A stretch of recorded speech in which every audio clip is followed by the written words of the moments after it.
Hi friends, welcome to our channel Telugu ముచ్చట. సినీ ఇండస్ట్రీలో తీవ్ర విషాదం నెలకొంది. ప్రముఖ తమిళ నటుడు, రాజకీయ నాయకుడు విజయకాంత్ గారు ఈ రోజు తుదిశ్వాస విడిచారు.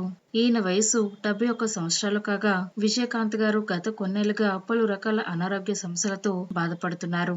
గత నెల 18న దగ్గు, జలుబు, గొంతు నొప్పితో విజయకాంత్ గారు హాస్పిటల్కి చేరారు. దీంతో వైద్యులు కృత్రిమ శ్వాస అందించారు. అప్పుడే విజయకాంత్ గారి ఆరోగ్యం చాలా విషమంగా ఉందని వార్తలు కూడా వచ్చాయి. ఈ క్రమంలోనే నవంబర్ 23న విజయకాంత్ గారి ఆరోగ్యం కుదుటపడి వైద్యానికి కూడా బాగా సహకరిస్తున్నారని వైద్యులు తెలియజేశారు. చికిత్స అనంతరం ఈ నెల 11న విజయకాంత్ గారిని హాస్పిటల్ నుంచి డిశ్చార్జ్ చేశారు.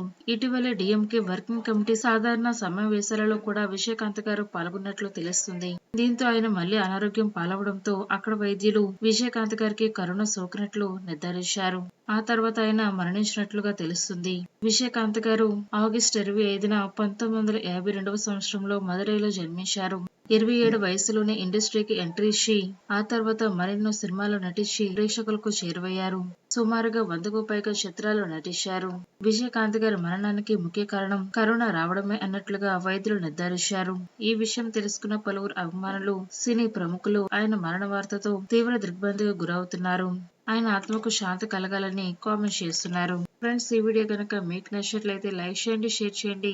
మరిన్ని తాజా లేటెస్ట్ అప్డేట్స్ కోసం తెలుగు ముచ్చట ఛానల్ ని సబ్స్క్రైబ్ చేసుకోండి.